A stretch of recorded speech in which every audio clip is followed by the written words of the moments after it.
Le prix de la vérité, quand mon père a voulu verser mon sang. Je m'appelle David.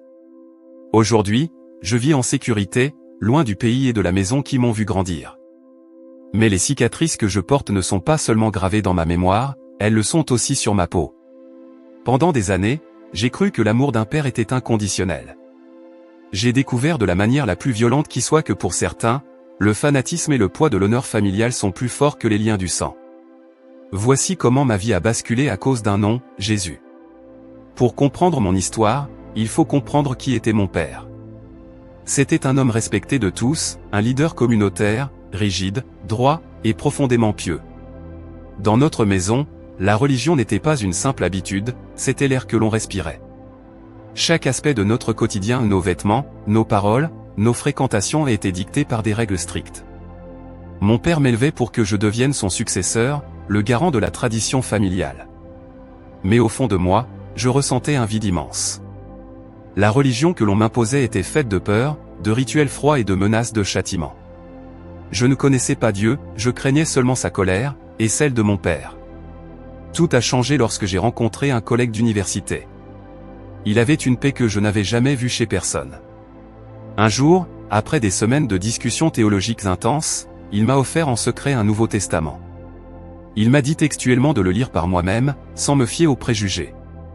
Ce fut le début de ma fin, et de mon commencement. Pendant 6 mois, j'ai mené une double vie. La nuit, alors que toute la maison dormait, je m'enfermais dans la salle de bain ou sous mes couvertures avec une lampe torche.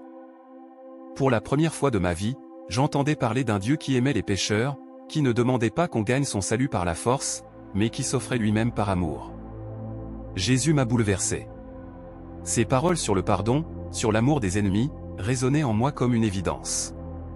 J'ai fini par donner ma vie à Christ, seul dans ma chambre, en pleurant toutes les larmes de mon corps. J'étais sauvé, j'étais libre, mais je savais que je venais de signer mon arrêt de mort sociale. Dans notre communauté, l'apostasie est le fait de quitter la foi des ancêtres est le crime suprême. Cela jette la honte sur toute la lignée. Mon père disait souvent, lors des repas de famille en commentant l'actualité, si un de mes fils trahit notre foi, je l'égorgerai de mes propres mains pour laver notre honneur. À l'époque, je pensais que c'était une figure de style. Je me trompais. Une après-midi de printemps, j'ai commis l'erreur de laisser mon journal intime sur mon bureau.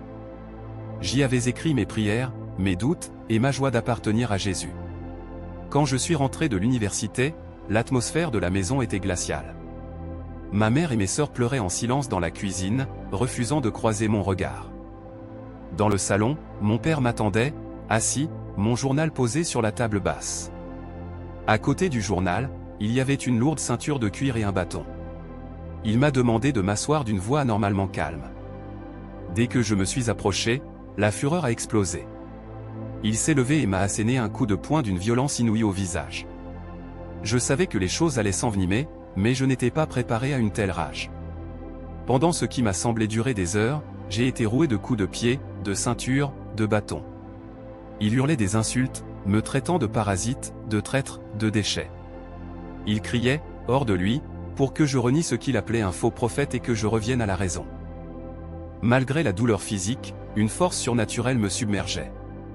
Je n'ai pas riposté. J'ai juste répété, la bouche en sang, je ne peux pas, papa. Jésus est mon Seigneur. Voyant que la violence ne me faisait pas plier, il m'a traîné par les cheveux jusqu'à la cave. Il m'y a enfermé à double tour, dans le noir complet, sans eau ni nourriture. Je savais que le pire restait à venir. Je suis resté dans cette cave pendant 4 jours. Ma famille m'avait totalement abandonné. Par la petite lucarne qui donnait sur la cour, j'entendais les voix à l'étage. Mon père avait convoqué mes oncles et les chefs religieux du quartier. Ils tenaient un conseil pour décider de mon sort. Le 4e soir, la porte de la cave s'est finalement ouverte. Mon père est descendu, accompagné de 2 de mes oncles. Ils avaient des visages de marbre, vides de toute humanité. Mon père tenait un grand couteau de boucher, celui qu'il utilisait habituellement pour les sacrifices rituels. Mon oncle aîné a pris la parole pour me dire que c'était ma dernière chance. Soit je prononçais la formule de rétractation immédiatement, soit il avait l'honneur de la famille. Pour eux, j'étais déjà mort. Le regard de mon père était terrifiant. Il n'y avait plus aucune trace de l'homme qui m'avait tenu la main quand j'étais enfant. Il était possédé par une haine religieuse absolue. Il s'est approché, m'a attrapé par les cheveux et a plaqué la lame froide contre ma gorge. Il m'a chuchoté à l'oreille qu'il avait honte de m'avoir donné la vie, et de me préparer à mourir. À cet instant précis, j'ai fermé les yeux. La peur m'a paralysé une seconde, puis une paix inexplicable, indescriptible, a envahi mon cœur. J'ai pensé à Jésus sur la croix, priant pour ses bourreaux. J'ai murmuré, « Seigneur, pardonne-leur, car ils ne savent pas ce qu'ils font. Papa, je t'aime. » Ce qui s'est passé ensuite relève du miracle. Entendre ces dernières paroles de pardon a provoqué un choc chez mon plus jeune oncle. Juste au moment où mon père appuyait la lame, entaillant ma peau, mon jeune oncle a saisi le bras de mon père, criant de ne pas faire ça dans la maison, sous les yeux de ma mère. Une violente dispute a éclaté entre trois. Mon père, ivre de rage, a bousculé mon oncle. Profitant de la pénombre, de la confusion et de l'adrénaline de la survie, j'ai rassemblé mes dernières forces. J'ai bousculé mon père de toutes mes forces, le faisant trébucher sur les marches de la cave. Je me suis rué vers l'escalier. La porte du haut n'était pas verrouillée. J'ai traversé la maison en trombe, ouvrant la porte d'entrée sous les cris de ma mère. Je me suis jeté dans la nuit. Je n'avais pas de chaussures, mon t-shirt était déchiré et couvert de sang, mais je courais comme si ma vie en dépendait parce que c'était le cas. J'ai couru pendant des kilomètres dans les ruelles sombres, entendant au loin les cris de mon père qui me poursuivait en voiture. Je me suis caché dans un fossé, sous des branchages, restant immobile pendant des heures alors que les phares de sa voiture balayaient la route à plusieurs reprises. Le lendemain matin, un pasteur d'une église clandestine que mon ami m'avait fait connaître m'a récupéré, tremblant et exsangue. Il m'a caché, a soigné mes blessures et m'a aidé à quitter la région, puis le pays. Cela fait plusieurs années maintenant. Je n'ai plus aucun contact avec ma famille.